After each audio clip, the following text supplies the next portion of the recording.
Hey, Jed, can you tell if there's still people over there? Would you take a look, please?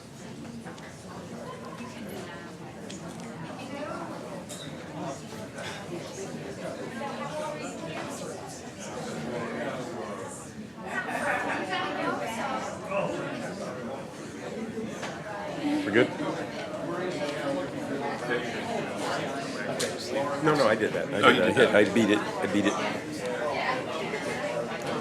Okay, folks, I think we'll get started. Everybody take a seat. I'd appreciate it. Thanks. So welcome to everybody again for the Fralin Biomedical Research Institute Maurice Strauss Distinguished Public Lecture. As always, of course, I want to take a moment and acknowledge the support of Maurice Strauss and the Strauss family.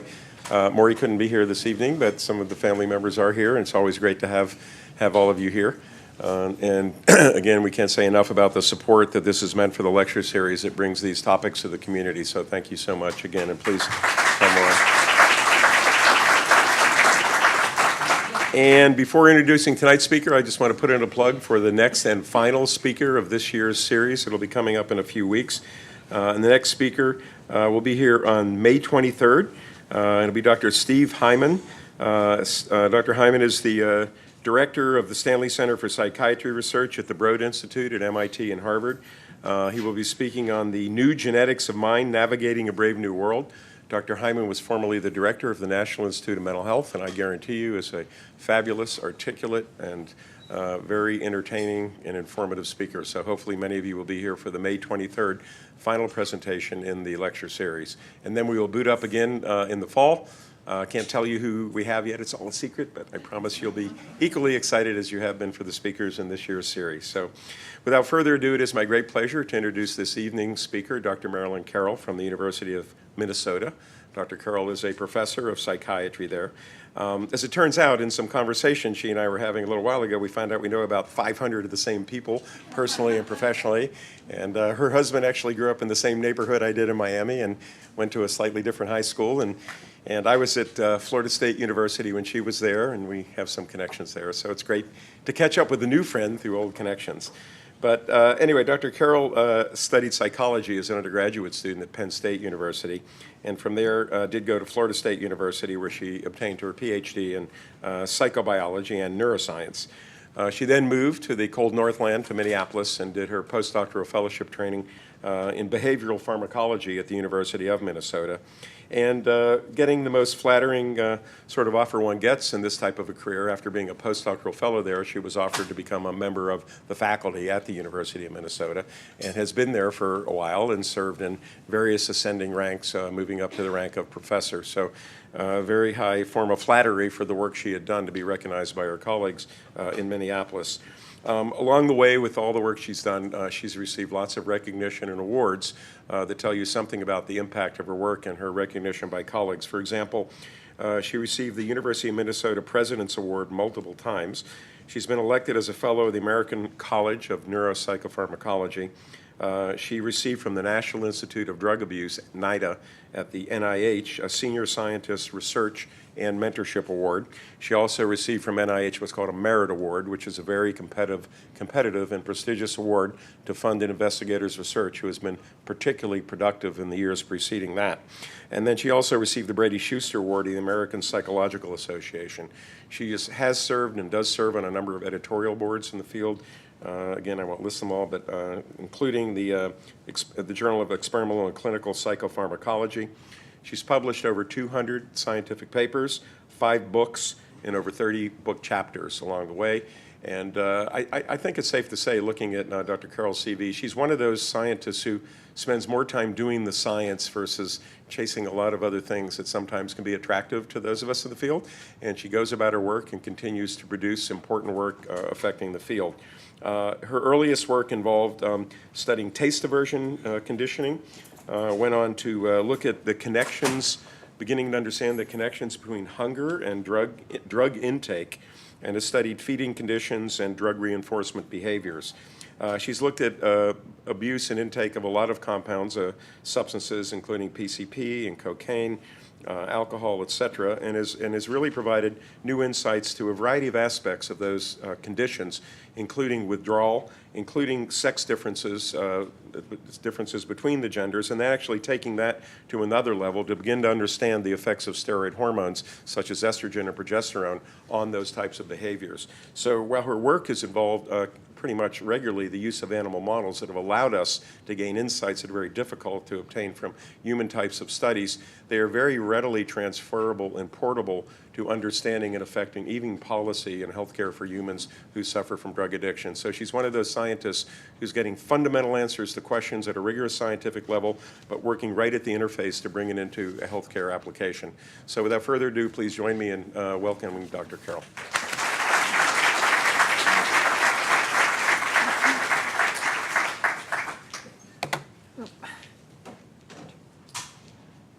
Well, thank you very much, Mike. That was a very nice introduction and very much appreciated. And I really appreciate being invited here tonight to talk with you. I think so much of this university and the program that you have here, I'm just getting to know it a little bit today, but I've been overwhelmed with how impressive everybody is and how people work well together, and it's just a great institute that you have here. And I think you're going to go a long way, find some beautiful things that will help the science.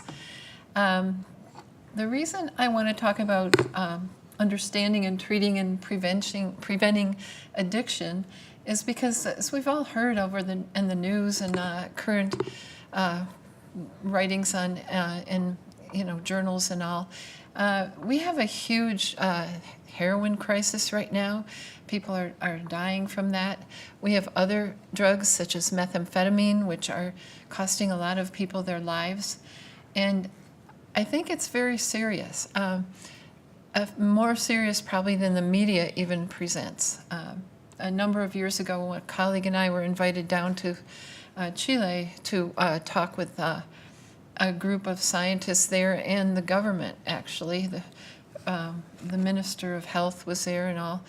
And they presented to us, there were probably 4 or 5 people from the U.S. and then from all the Latin American countries, a couple of representatives of scientists. And what was shocking to me at that time, just a few years ago, is that they said our country is ruined. All the young people are on cocaine, they aren't working, they're on heroin, they're on all kinds of drugs. It was mainly cocaine at the time. We've lost a whole generation. We'll lose a whole generation of productivity. We don't know if there will be another generation that will be able to carry on where the previous one did.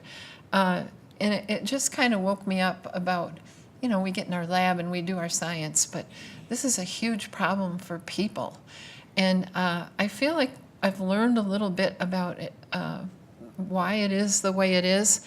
And the most astounding thing to me about addiction back in our country now, I don't know about there, but anywhere else, but is that we don't have any cures for addiction. We really don't. We have Chantix to help people think about quitting smoking, but it's not.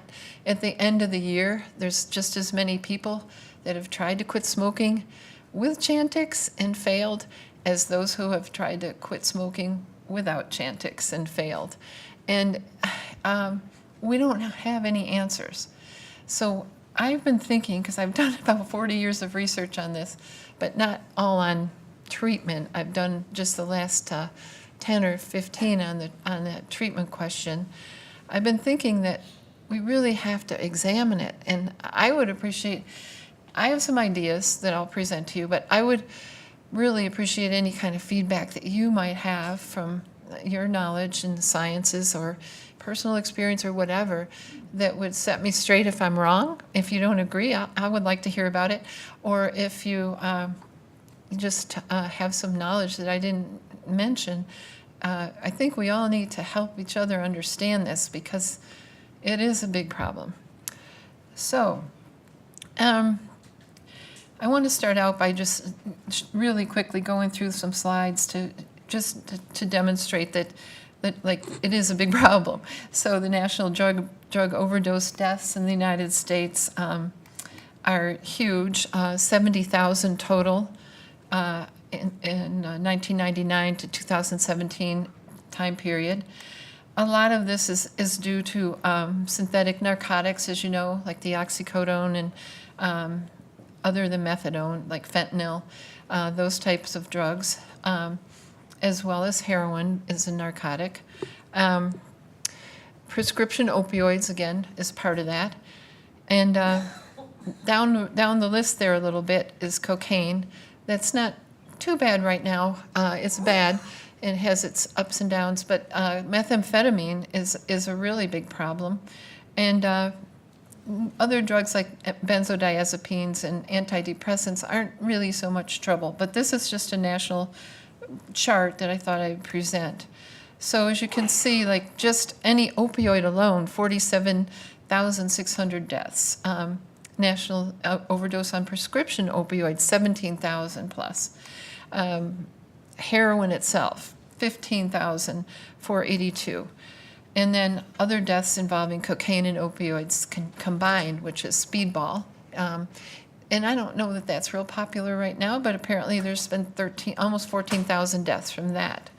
So we have a significant amount of loss of very probably potentially productive human lives, families that are destroyed. It's a bad problem. We don't have much of a benzodiazepine problem right now, but I just thought I would present all the data, and then other psychostimulants, including meth, of course, about 10,000 for that. So what is drug addiction and what causes it? Personal factors, social factors, genetics and family influences that go way back. We all know we can trace it in our own families here and there. Peer and cultural influences at the time, school and work pressures, socioeconomic status. Obviously, the people who are struggling the most turn to drugs more than those that have other rewarding events going on in their life, like an income they can live on. And there's just some, for the real impoverished environments, there are just no alternatives for happiness. It's just the way people who are quite poor and hopeless can find some brief form of hope and happiness for a short period of time. It's a quick fix for a lot of people. And yet it's a huge burden on them and on society that they will not be fixed if we don't find some answers. So why have we been paying people that have NIH grants like me all these years to find cures for addiction, and we don't have any? And that really disturbs me the most. And so when I've been thinking a lot about this, and I'll get to my punchline right away, but I'm going to come back to it. We have had some treatments. Some of them most of them are all unsuccessful. Why? Because they're expensive, they're time-consuming, and they're not for low socioeconomic status people, which is the majority of those addicted to drugs. The ones that people can afford are like contingency management studies that are based on behavior therapy and getting rewarded for staying off drugs and having incremental rewards that give more and more money or prizes or whatever to keep off drugs for longer and longer periods of time until eventually you can just stay off drugs on your own because you're used to the idea that there's other rewarding things in life besides drugs. And that's going to be my main point. There are other rewarding things in life besides drugs, but we need to tell people that. The rats have told us that, and I'm going to get to that. That's how I learned it.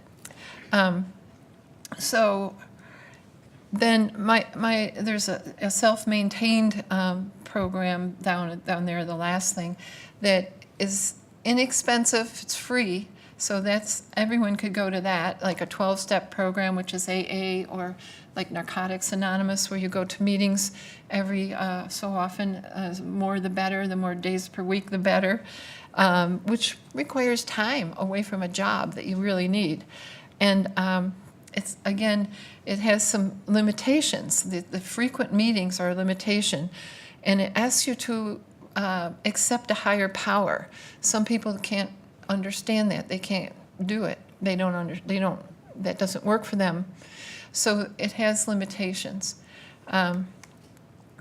So how could we find affordable programs that could work for everyone and people to stop addiction and let people have a better life? My solution that I came up with was from working with animals, and I'd get them addicted to, say, cocaine or other drugs. We've used several of the ones that I've mentioned earlier already. And we've given them an opportunity to do something else that's rewarding, in this case, physical exercise. So I'll be talking about that for a while. And it was pretty amazing that at first they just chose to do the physical exercise. They could do both in their cage, but they thought, oh, they're both good, but I like doing this exercise, and then the drug taking went down. We did that long before that when I was working at Florida State, when we had animals taking we were looking at sweetened solutions and looking at food addiction. So if you combine a solution of glucose and saccharin, something like a nice soft drink, and you give it to a rat in a particular concentration, it's called the super solution, rats will drink their body weight in that per day. It was not fun being a graduate student and having to clean the rat trays at the end of the day. But they would literally drink 300 mils of the stuff, and they weigh 300 grams. So food and drug addiction are about the same thing. So of course a rat will stop taking drugs if you give them a super solution of a good thing to drink.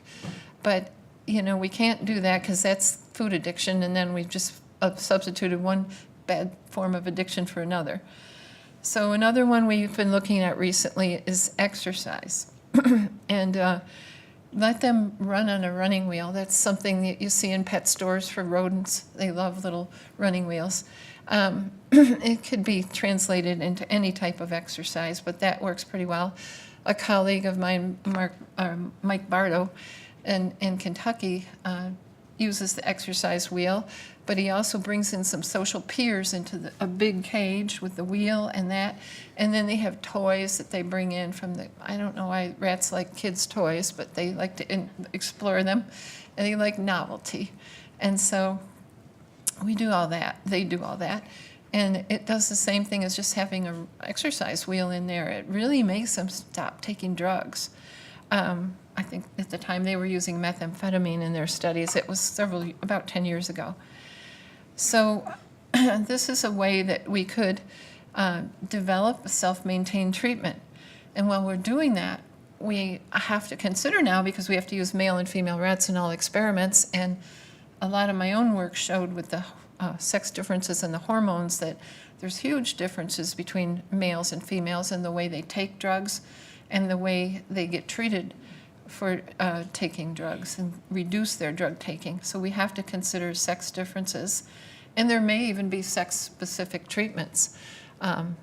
For instance, if you want to reduce impulsiveness, which is the characteristic that goes beneath all addiction, people who are impulsive and can't restrain themselves or stop themselves from going after something are the ones that get drug addicted more than those who are more careful and concerned with being slower about things. So you can look at that and just say, well, just decrease impulsivity. Well, that works if you give a male rat atomoxetine, which is a drug that reduces impulsivity in ADHD children and allows them to learn at school because they're not impulsive and hyperactive. That works. We do that with males, but it doesn't work in females. If we give females a sex-specific treatment, particularly progesterone, that's part of the female's hormonal cycle. Estrogen fires people up for getting pregnant and procreating and having more babies or rat pups. And progesterone kind of mellows them out after they're already pregnant. Now they need to mellow out and start thinking about good nutrition and whatever things. So if you do the progesterone part of it, where it makes animals and people more mellow or less impulsive, female rats will take less, do less drug seeking. So sometimes we have to consider all these factors. What could be self-done, self-administered or self-treated, and what are the sex differences that might have to be considered. And there's probably a lot of other factors too, like cost and practicality. So then we want to, so that's why what our work has been doing is looking at what controls addiction, what starts it, what stops it.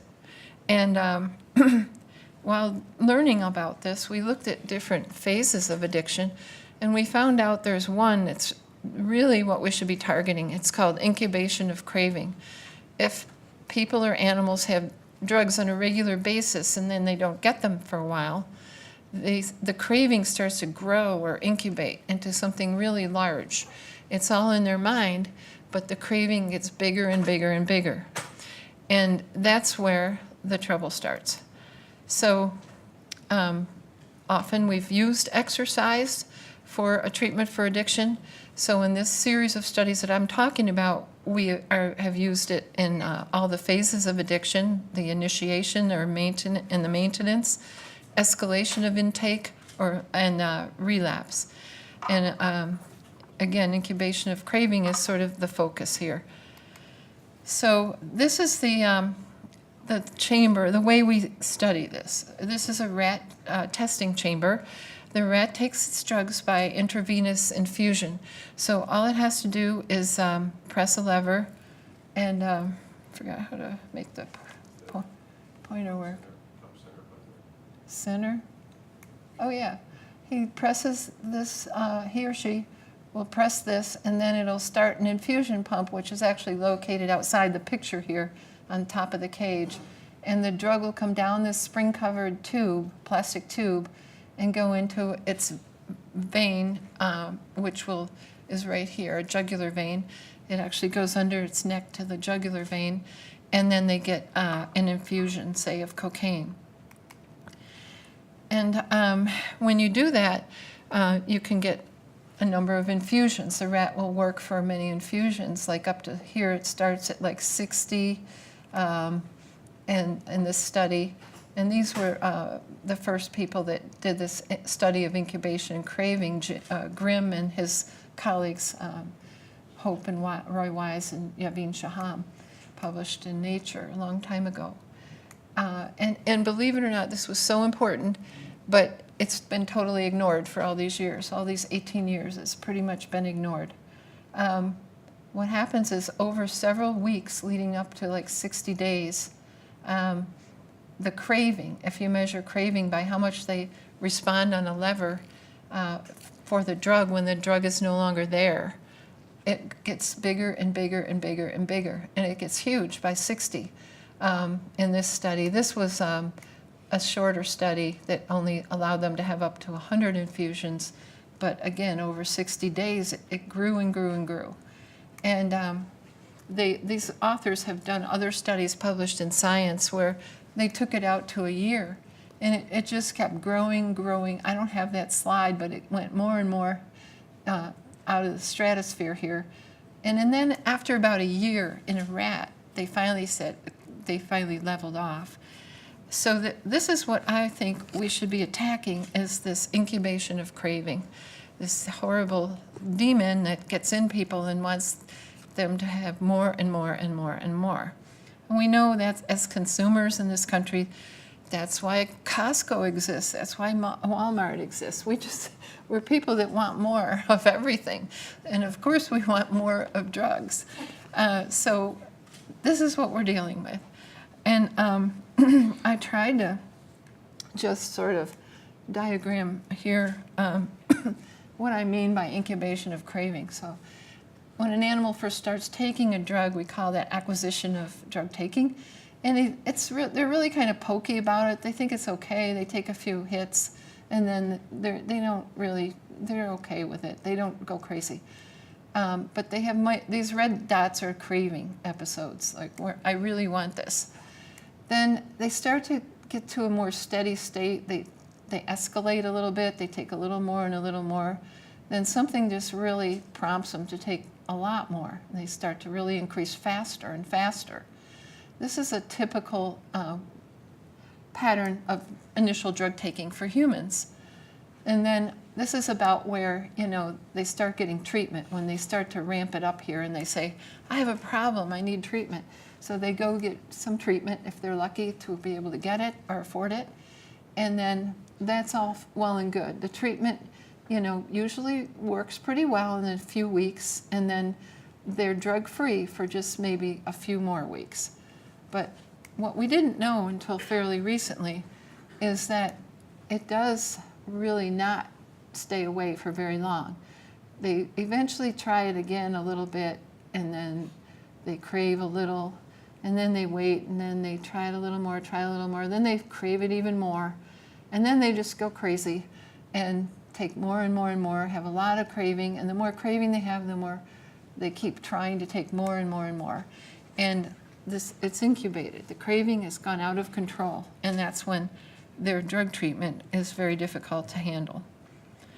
So we have a way of studying that in the lab so that we can look at, our plan was to look at some way to treat them, to produce this, in the lab, this incubation of craving, and then to be able to treat them for it with what we wanted to do was something they could choose to do on their own. We didn't want to help them. We wanted them to help themselves. So we gave them access to a running wheel, and I'll show you what happened. So, this was the initial rats in the same chamber. Then females would take the drug here, at a steady state. This is really 10 days, but they had 2 sessions a day, and we just averaged them. And then this was the number of infusions. So responses is a little higher than infusions because they're just banging away at that lever. And sometimes they're doing it while they're even getting an infusion. They're already asking for the next one. So that's why responding is always higher than the actual infusions they get.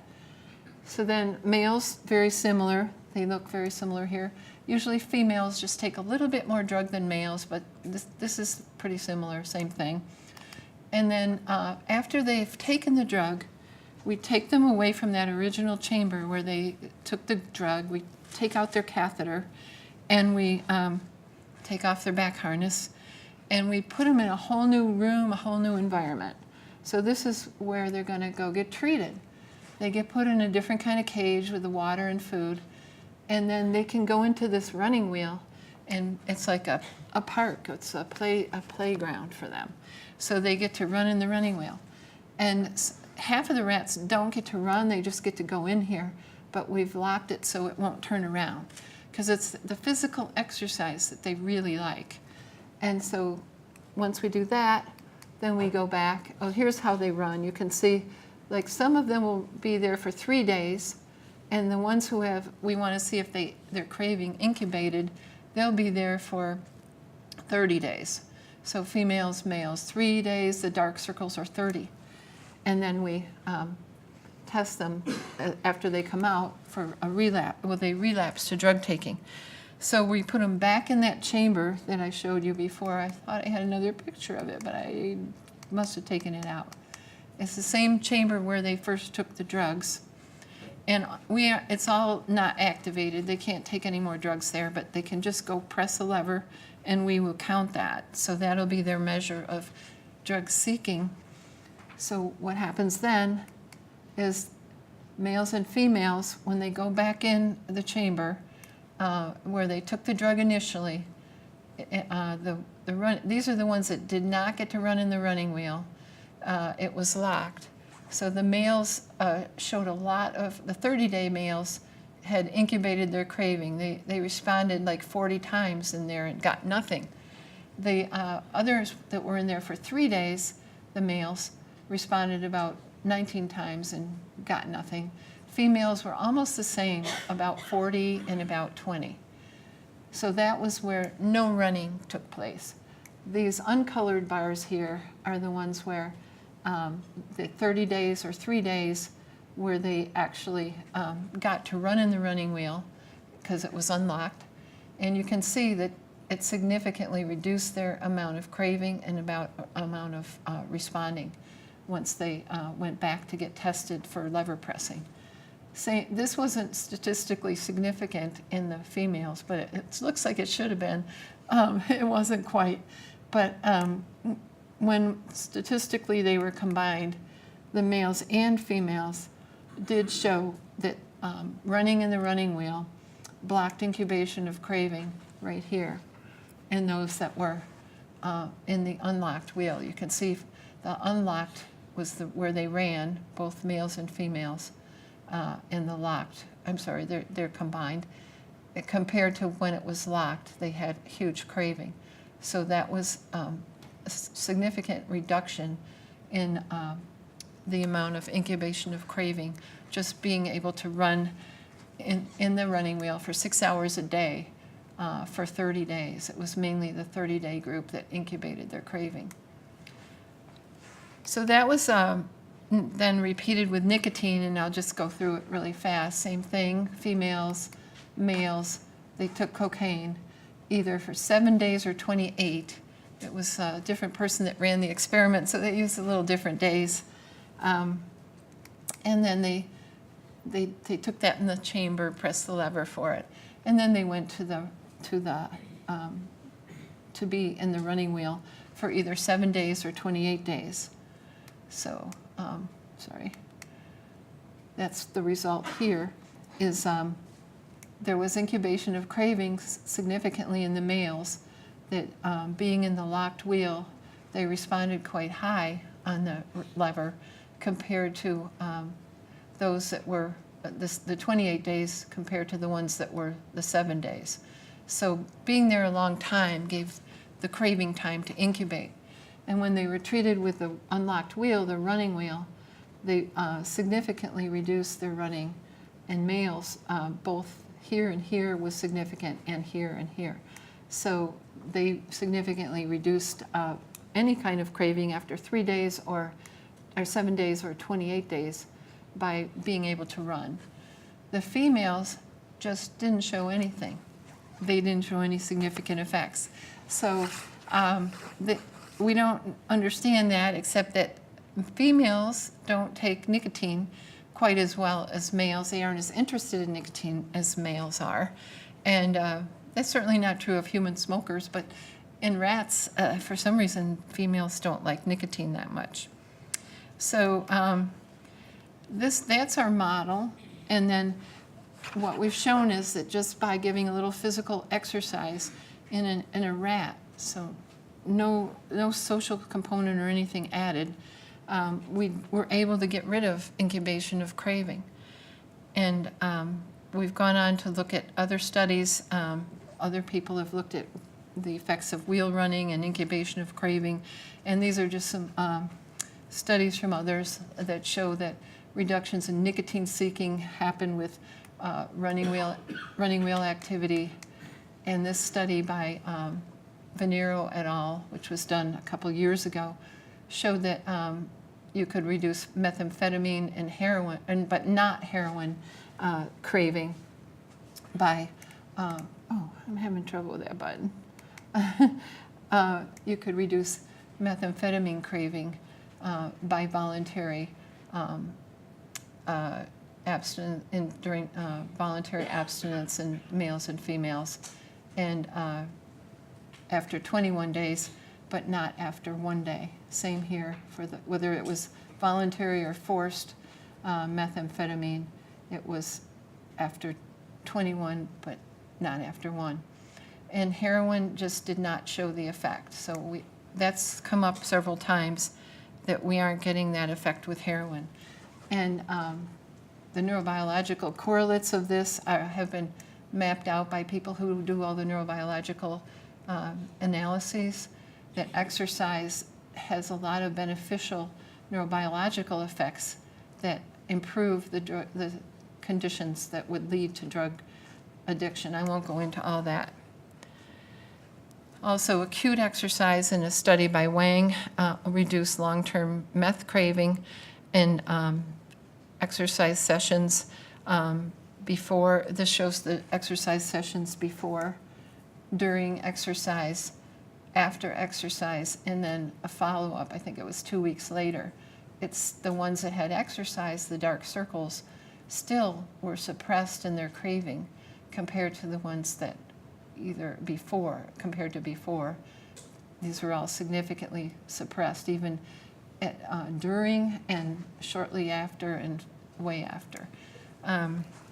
So other people are showing the same thing. It's a pretty powerful treatment, and we have been happy to show that it also has correlative effects in the limbic area and associative and sensory motor areas of the brain.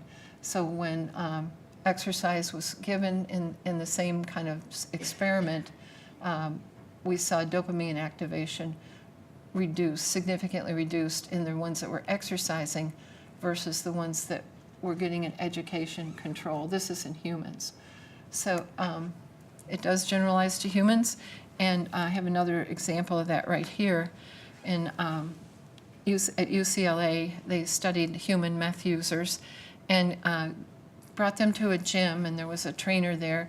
And the first thing they did, it was about a 45-minute session, males and females, meth addicts that had been in residential therapy for quite a while, and they were thinking about releasing them and putting them through a little treatment first. And then they took them, so they went to the gym from the residential treatment. They had an assigned trainer. They went through about 35 to 40 minutes of cardiovascular, walking on the treadmill to get their heart rate to up. And they had the monitors, and they had the trainer monitoring and recording that was done. They also had social interaction a bit with the trainer and other people in the gym. So they found that when they debriefed them at the end of the experiment, they said, wow, the best thing we liked about it was, the exercise. I really got in shape. And by the way, they had stopped craving meth. And the other thing they liked was the social component, that the trainer seemed to really want to talk, cared about their life. And then they started to see the same people coming to the gym every day, because they went for 18 weeks. And they said, we got to know people. Some people made plans to get together afterward and stuff. So it was kind of a combination of social and physical. But it was, what my point is that I want to make is that I think it means so much when it's generated by the person, when they go and they do the physical, and they go and they have a social reward. But they have to do the going. They have to make the commitment to do it. And the rats don't have to run, but they do. And if they were forced to run, if you just crank the wheel around, and they had to run if they didn't want to get flipped all over the cage, they wouldn't like that at all. And I don't think humans would like it at all if that happened to them either. So I'm trying to make the point that that where we've gone wrong all these decades on trying to treat addiction is that we are expecting that we're the Ph.D.s and the M.D.s.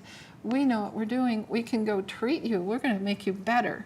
I think that's just absolutely wrong. I think we have to say, we'll show you how to treat yourself, how to get yourself out of this mess that you're in.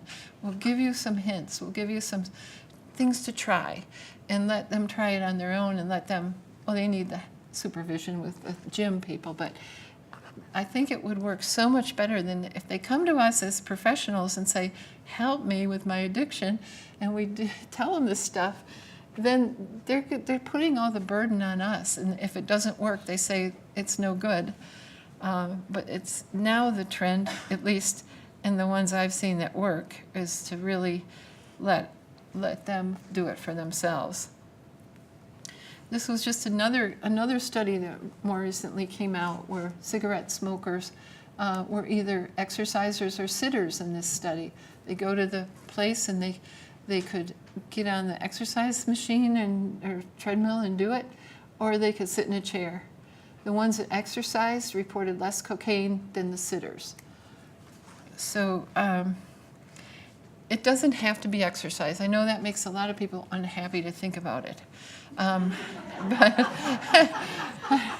But really, once you try it, you get into it, and your body keeps calling you back and saying, more of that. I want more of that. That felt good later.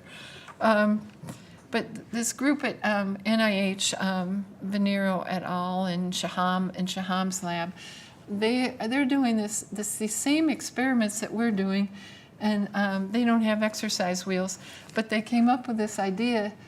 So the rats in here are taking the drugs, and they have levers for the drugs and inactive levers just for control. And they have a sliding door. And when the door slides open, there's another rat in there. So all of a sudden, they have an instant friend.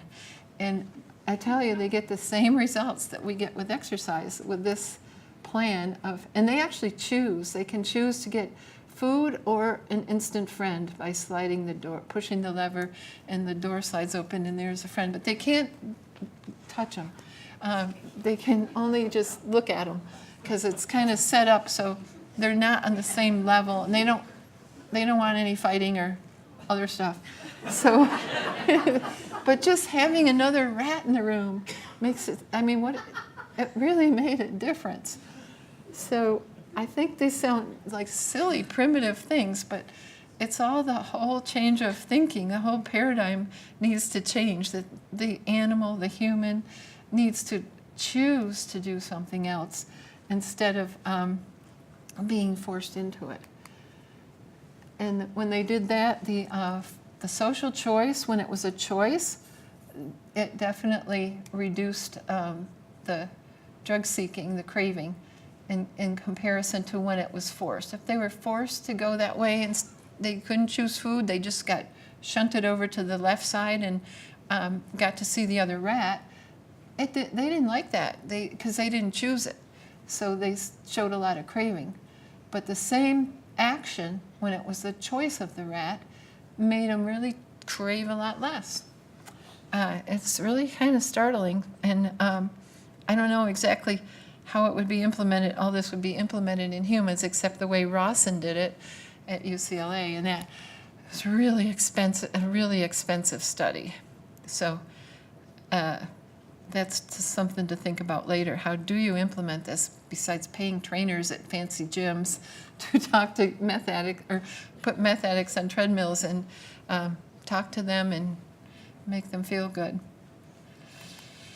So we have looked at a bunch of treatments, of self-maintained treatments on non-drug rewards to prevent incubation of craving in rats, and they've all produced similar effects.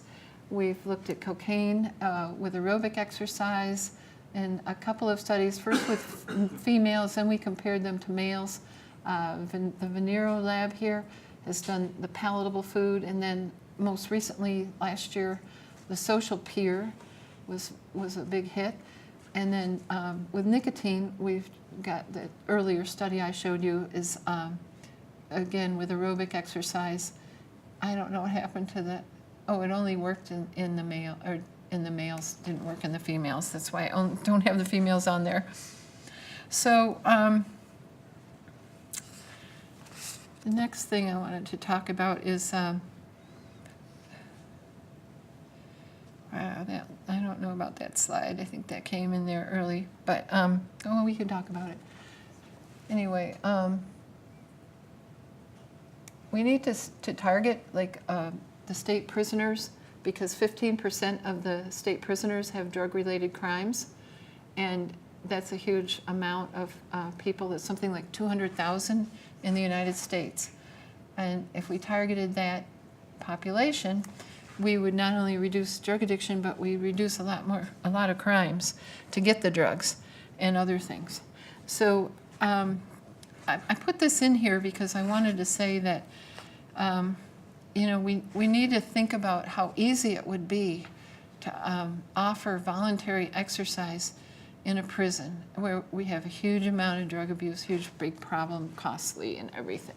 Why couldn't we easily let them choose between something like going to the library or going to a lecture on addiction and exercise, you know?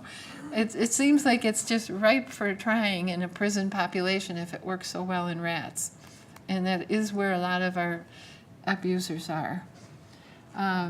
This is just to talk a little bit about the sex difference thing, because I mention it, and I'm kind of known for being the one who started the whole thing on finding sex differences in rats and in the animals in the lab, rats and monkeys, actually.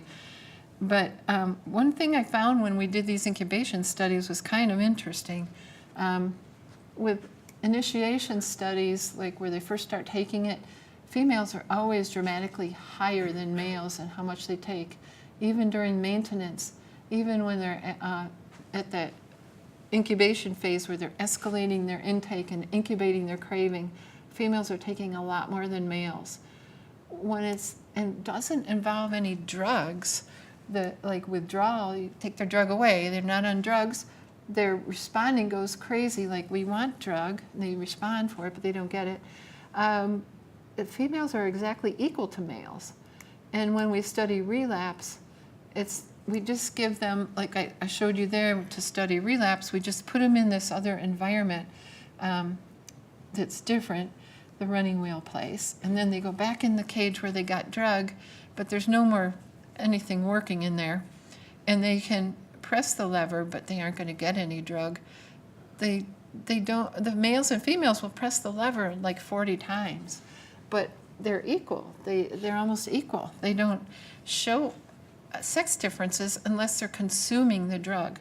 So I think that might be telling us. The same thing with incubation of craving. It's pretty similar in females and males, as I showed you with cocaine. But not, in fact, females didn't even show incubation of craving with nicotine. So I think that tells us a lot about what are the sex differences. Why do females usually take a lot more drugs? Is it because estrogen is driving that? Yes. Estrogen makes them take more. Progesterone makes them take it like males. But they have estrogen a lot longer in their cycle than they have progesterone. So we think that's estrogen that is definitely driving the sex difference. And the fact that they have to be able to take a significant amount of drug in these studies before you can start to see where they separate out. So incubation of craving, as I've been talking about, has been modeled in animals with stimulant drugs.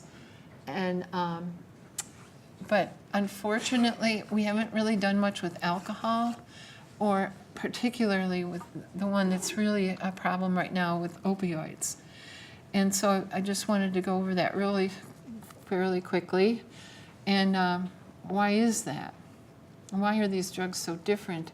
And the problem is we have found pretty easy ways to treat stimulant addiction, and we could actually get somewhere if we did these self-maintained treatments, and we have to do them for long periods of time, but they could really get people off stimulants. Like cocaine doesn't seem so bad right now, but methamphetamine is really a drug that zaps people of their livelihood. They don't work, they just live on that drug all the time, and it's very, very debilitating to be a meth addict. So that could be probably fixed pretty easily with some program like a self-maintained treatment. So I don't understand the heroin problem at all. If any of you have ideas, I'd love to hear them. But, oh, that's really hard to read. I went to this book because this person, Maya Salovitz, came to one of our big meetings last June, College on Problems of Drug Dependence, and gave an amazing talk. She's a person from a pretty upper middle class family that grew up in Manhattan and had a sister and a normal mom and dad. And later on, I think she might have had a brother, but I don't remember. It was a pretty normal family, and she just had some problems. She didn't know if she had problems. They turned out to be developmental problems like anxiety and depression and a little bit of learning disorder. But she still managed to get a Regent Scholarship in New York State and be on a top honor roll all the time. On the surface, she looked like a perfectly normal young girl of 17 when she became a heroin addict. And she graduated from high school early, everything. So I was fascinated to hear her story in the lecture, and I got her book, which she sold lots of copies of, thousands. And it really explains why heroin addiction is so different than everything else. And people want to just say people like her that have developmental disabilities maybe have a broken brain, and of course they are more likely to go to heroin because they aren't able to function as well as their siblings or peers socially in those critical years where social is everything. So she wrote this book about her journey into the worst pits of addiction, heroin addiction, and everything else she could get her hands on, and how she clawed her way out of it and what she learned. And what she wants to say is it's not that she was broken. She just fell into it. It's your peers around you that get you into it. And some brains are more vulnerable than others. Like 20% of those that have drug abuse have neurodevelopmental disorders. But those with the highest risk are those that are impulsive, they're emotionally charged, labile, they are inattentive at school. Everything that smacks of ADHD sounds like her. Hopeless, stubborn because things don't go as easily as they go for other kids or other siblings in the family. And everything's a chore, everything doesn't work out right. And this addictive brain just starts to form. And they'll eventually, or very often, someone will give them a little bit of drug in high school or pre-high school. And it'll make them feel normal. And just like if they had gotten Ritalin, if she had gotten Ritalin, she might have felt a little more normal. But they didn't diagnose her with anything, although she got diagnosed much later after she had 3 or 4 years of horrible heroin addiction and then got out of it on her own. So the addictive brain starts to form really early. She's making that main point that when you're a little child and you see that you're different, the way you get upset about things more than other people, or the way people ignore you more than other people, those things are all things that are going to drive you to addiction. And even things that happen in your family, they call adverse childhood events, ACEs. Like you might have a divorce, or there's a little violence in the family, or a lot, or people call you with labels at you. There's bullying, there's punishment, there's social failures that occur too many times. Those people are the ones that are most likely to become heroin addicts. And those people are the most likely, she argues, to become criminals. And so she totally disagrees with the disease model. She says that as people who are studying this, we should be considering that the drug user has the power to stop their addiction and feel good about it, but they have to have help. They have to have people that recognize that they're a little different. They're impulsive. They're emotionally charged. They need help with this. And so if they get that, then they're in good shape, and they, like she is, she recovered, and she went on to having, I forget what her job is, but she works for one of the big TV shows as a editor, not a writer, but an editor of the scripts. And her point is that she would have ended up easily, if she didn't have parents who had some resources, she would have easily been in jail. She did horrible things, dealing drugs like crazy.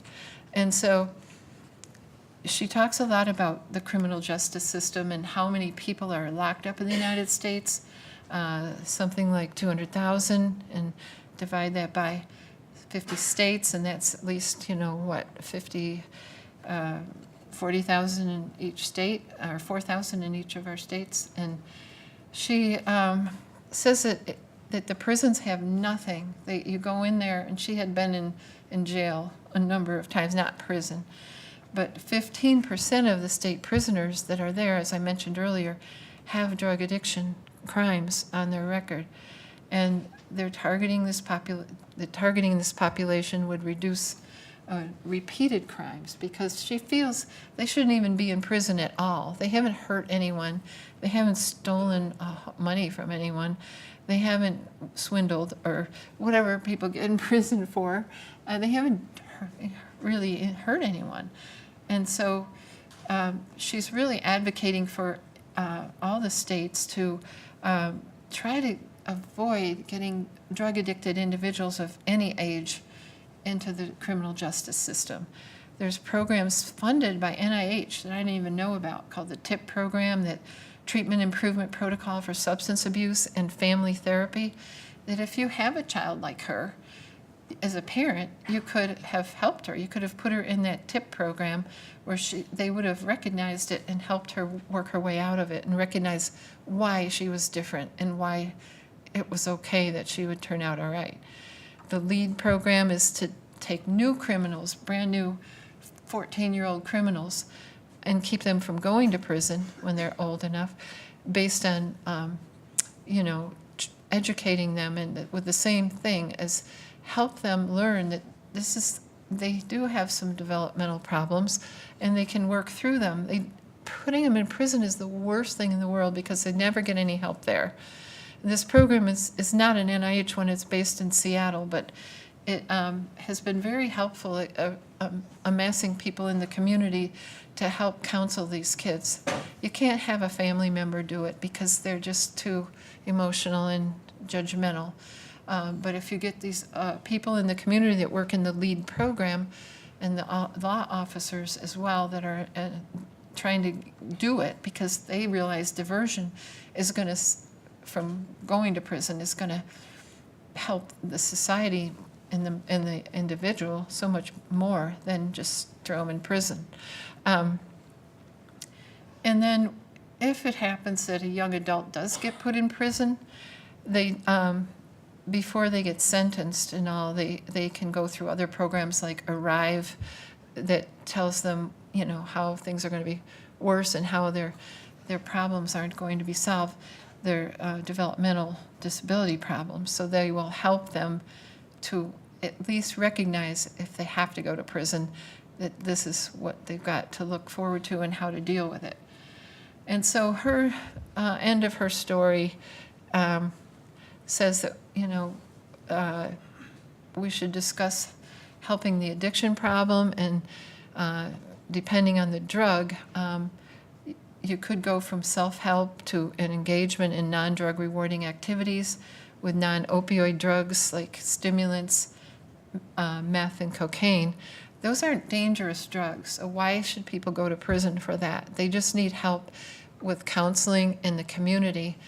And she suggested, why wouldn't the police have any knowledge about this, or if they've been trained? I mean, when would they get the training to help somebody with this? But they need someone like a fire person, the fire company, who can come and put out the fire.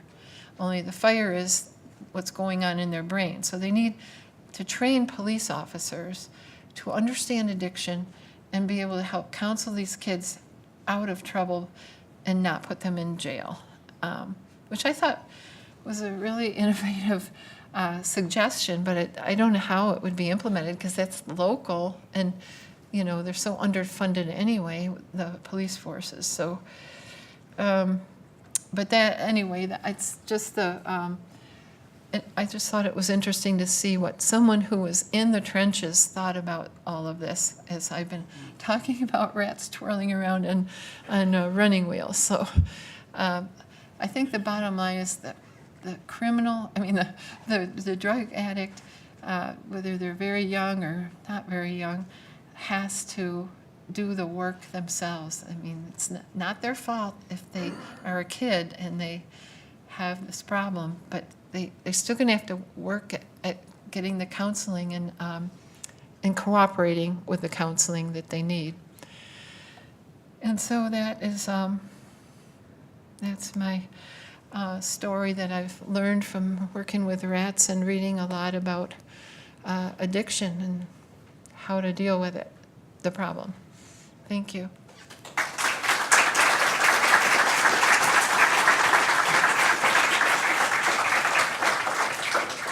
you very much, Marilyn. We have time for questions or comments. Question right here. Go ahead. Could you stand up so people can hear your question? Sure, yeah, I have 2 or 3. Well, let's try to hold it to one, please. So This bring it one? around. No, not All there. right. Thank you. Which one do I want to use? You were talking about rats being not predisposed. As far as genetically, do they have any studies for rats to determine, are they predisposed genetically to become addicts? Do you have any way of studying that? Because I know with humans, they do say genetics plays a big part.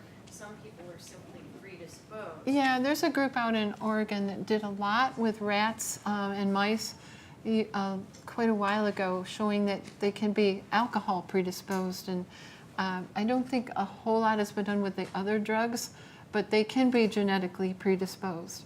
And we took some rats as well, and not expose them to drugs, but we exposed them to sugar addiction. And so we selectively bred rats who were supposedly bred already for high saccharin preference or low saccharin preference. Or low was really normal, but high is like going crazy for saccharin, sweet. They used saccharin, the ones that started it, bred it, Nancy Dess and her colleagues from Occidental College, because it doesn't have calories. So they wanted to make it clear that it was the sweet reward and not the calories that they were going after. And saccharin doesn't have any calories. So that came out, like, we did 10 years of work on that, and the ones that were saccharin preferring absolutely took like 2 or 3 times as much drug of any kind of drug we gave them, versus the ones who were sort of normal or just, they liked saccharin, but they didn't go too overboard for it. So that's a good question. It's definitely, the genetic component is thought to be maybe 50% in humans, and they don't have any way to measure it, but that's what people usually say, 50% environmental. And so we have to kind of go at both. There's counseling. The main thing is to counsel the younger people who are at risk, either familial risk or developmental in their environment risk with disorders or with, in the social situation. Okay, other questions? Craig? One of the concepts that seems to run through both the treatment and the potential prevention perspectives is what could be called agency. That is a sense of being able to control significant aspects of one's life. For the rats, it can be running in the cage. For more sophisticated people, the lack of agency may be a predisposing characteristic to use drugs as a kind of escape, but then finding something that you can do that will make a difference, and whether it's in a 12-step program, or it is exercising, or it's political engagement, one can imagine that there are multiple things that might be satisfying, and maybe with some individual differences attached to that. And so it strikes me that what you are demonstrating, and it was an elegant talk, so thank you, Thank you. is that we have, as a species, and as multiple species, we have an inherent desire to want to be controlling agents in our own daily lives. And drugs may be a way to try inappropriately to do that, and we get punished if we do it, but it may also be a way for us to think about how to create environments that are healthier and more encouraging for exploration and success. And that seems to be running throughout your suggestions as well, whether it's about turning police into fire department-oriented kinds of people or whatever. And so I'm just interested in your perspective I on that. totally agree with you. I had forgotten about that because I haven't thought about it in like 10 years. But I studied drug abuse, obviously, for 44 years, and no, 40 years. And I really have thought a lot about this, but when I have 3 kids, and everybody said, what are you going to do when your kids start using drugs? And I said, I don't know, what do I do? My first response was, I'm going to get them involved in every soccer team, and I'm not going to push them, but I'm going to make it seem like really fun, like the snacks afterward are to die for. So I kind of did that. They were in ice skating and everything, skiing, anything you can do in Minnesota, they did it. And they actually liked some of it and loved it. They made records, school records on the track team. But I forgot, one of my colleagues who's older than me by maybe 15 years as I was going through this with my kids said, Marilyn, you have to find put out some bait.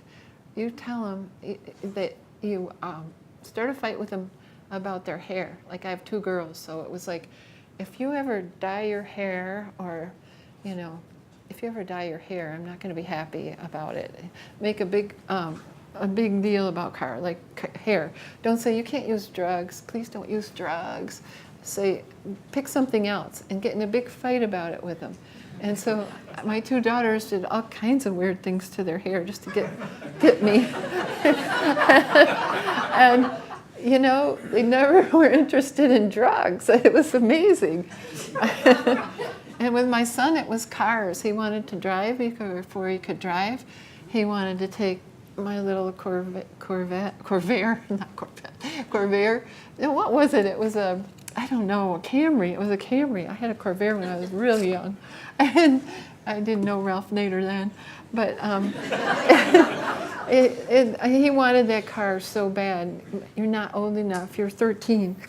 And so then I knew he found the keys, and we live on a lake, so when it froze over, I know that thing was on the lake because I could see the tire tracks. And so, we fought about the car a lot. And he I don't know, but I like her idea of make an issue, at least with your kids, about something that you can have good disagreement about, and they think you're wrong, and you don't let them know you agree with them, but you just have a big nasty fight.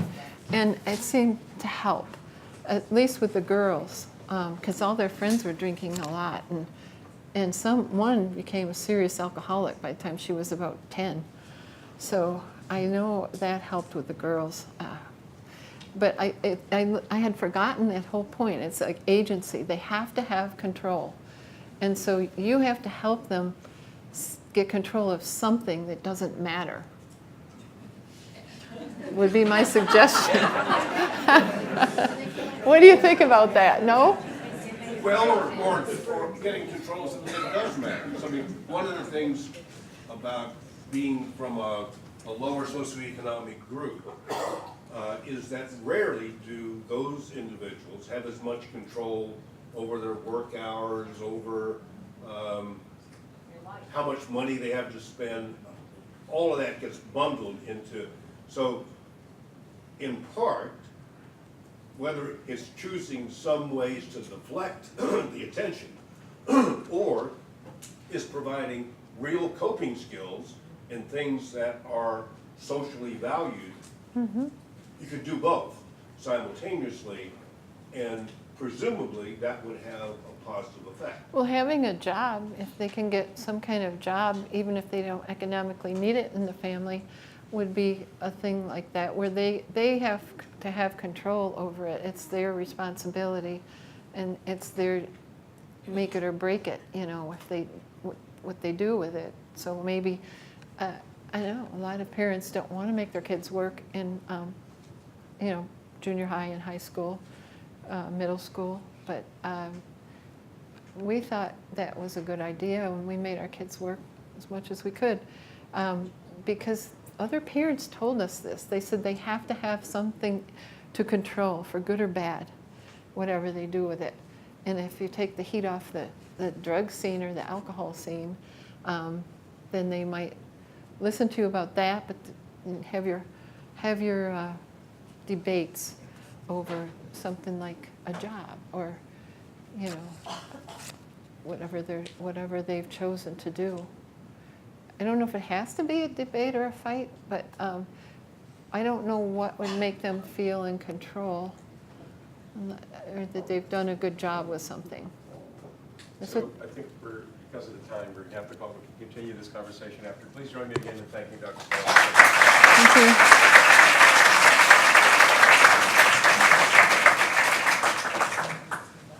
Thanks very much. This is yours. Sorry that, oh yeah, sorry you're.